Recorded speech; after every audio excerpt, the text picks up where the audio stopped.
Alhamdulillahirrahmanirrahim, pemirsa masih bersama kami dalam Damai Indonesiaku Spesial Ramadan. Dan sesaat lagi kita masuk dalam segmentasi Bincang Syariah bersama Adira Finance Syariah.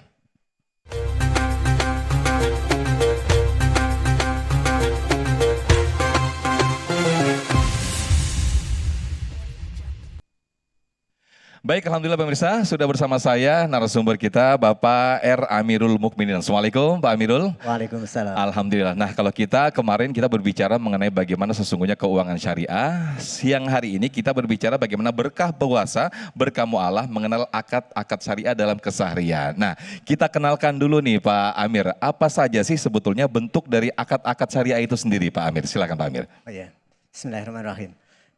Jadi akad-akad syariah itu pada dasarnya itu kalau kita kategorikan itu aslinya kan banyak. Ya. Jadi kalau kita kategorikan itu ada 3 kategori.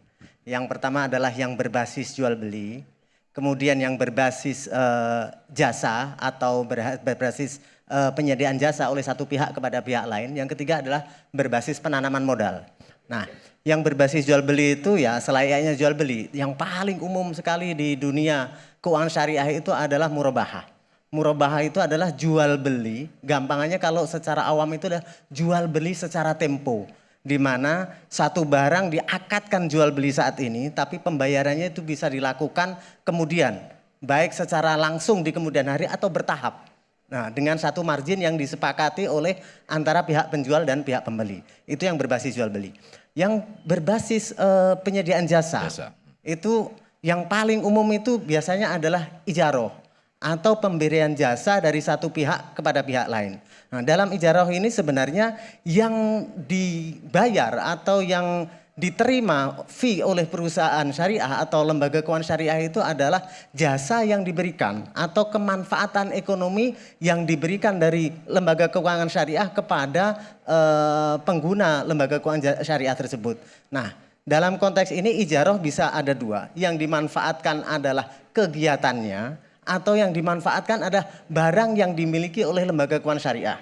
Kalau kegiatannya itu misalkan ya ada kegiatan tertentu yang diikuti oleh debitur, kemudian dari situ dia membayar. Kalau yang berbasis barang yang dimanfaatkan oleh debitur itu yang paling umum adalah IMBT kita sebutnya, yaitu ijarah muntahiyah bitamlik.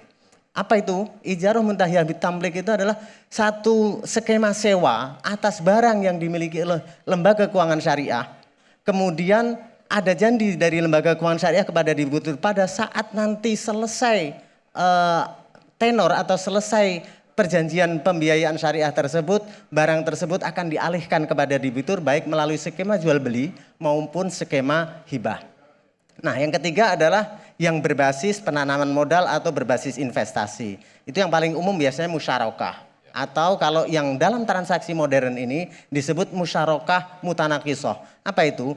Jadi antara lembaga keuangan syariah dengan debitur atau dengan konsumen itu bersepakat untuk suatu usaha bersama. Atau kepemilikan barang bersama di mana nanti secara bertahap konsumen itu akan membeli share atau bagian dari lembaga keuangan syariah sampai jangka waktu tertentu sehingga 100% modal tersebut dimiliki oleh debitur atau konsumen. Oke. Lalu untuk penerapan daripada akad syariah untuk pengaplikasian daripada keuangan syariah itu seperti apa penerapannya, Pak Amir? Kalau murabahah itu yang paling umum biasanya adalah kalau konsumen misalkan pengen membeli motor atau pengen membeli mobil, membeli kendaraan gitu. Tetapi dia tersedia uang cash pada saat itu.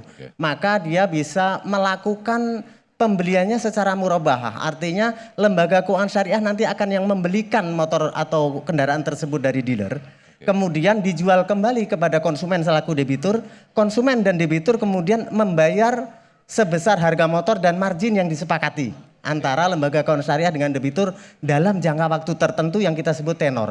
Misalkan ada yang 36 bulan, ada yang 48 bulan, ada yang bahkan 60 bulan. Nah, itu adalah skema yang biasa kita lihat di masyarakat.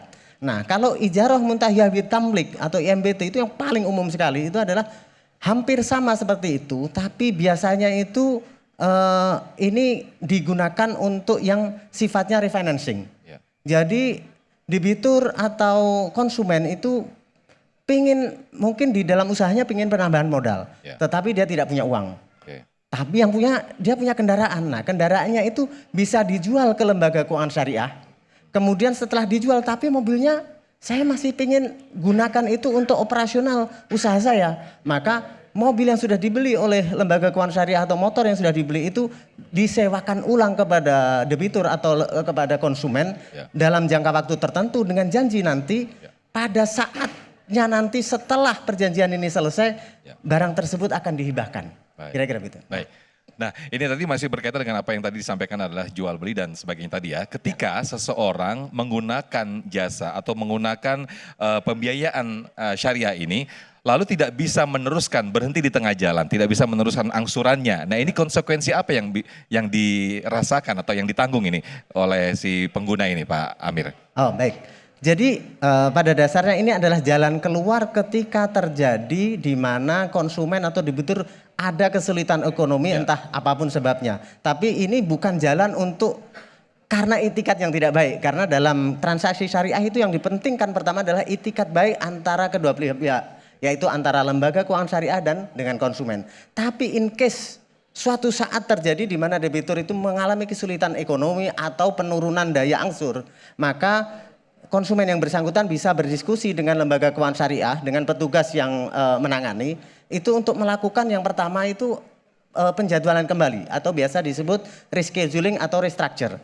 Rescheduling itu pada dasarnya begini, misalkan biasanya dia gajian di tanggal 15, kemudian berubah dari tanggal 25. Kalau saya bayar tanggal 15 pasti terlambat nih, betul. Maka dia minta penjadwalan kembali. Saya maunya ngangsur tiap tanggal 25. Minta mundur begitu Minta mundur. Tiap bulan jadi tiap tanggal 25. Itu kalau rescheduling. Kalau restructure, dia ada penurunan daya angsur.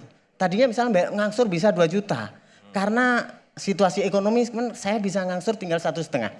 Maka itu bisa diolor tenornya. Bisa diolor. Jadi tadinya misalkan sisa 20 bulan, diolor menjadi 30 bulan. Sehingga bisa turun dari 2 juta menjadi 1,5. Oke, bisa mengangsur jadi 1,5 juta tadi itu ya Pak Amir? Ini diizinkan sama DSN MUI juga diizinkan dengan syarat. Syaratnya adalah kewajiban konsumen tidak berubah karena penjadwalan ulang tersebut. Kalau tadi kewajiban totalnya itu antara pokok dan margin itu 30 juta, sisanya 30 juta, maka dengan adanya ini tidak boleh dijadikan jadi 33 juta karena ini nanti akan masuk riba nasiah. Itu yang nggak boleh.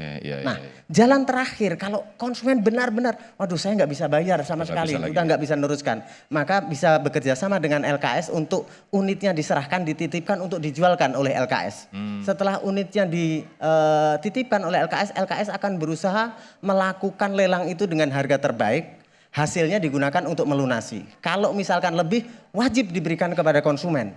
Tetapi kalau kurang, sebenarnya bisa ditagihkan kembali kekurangannya.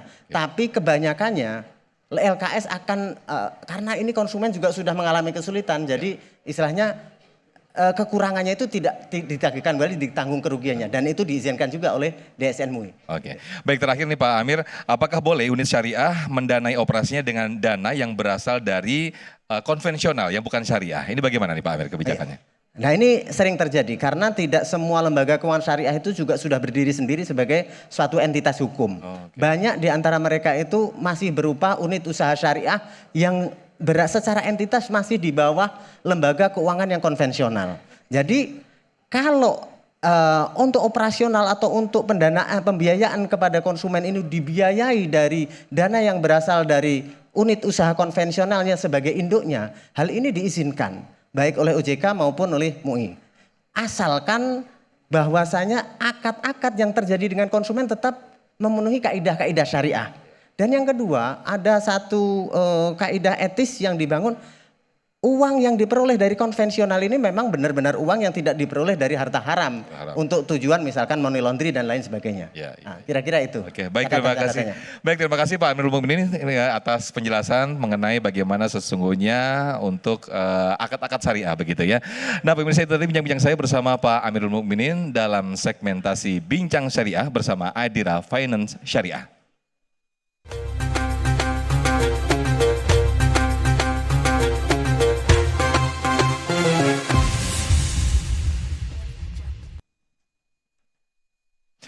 Masih bersama kami dalam Damai Indonesiaku spesial Ramadan, pemirsa, dan di segmen berikut nanti kita akan hadirkan Dai Cilik Damai Indonesia.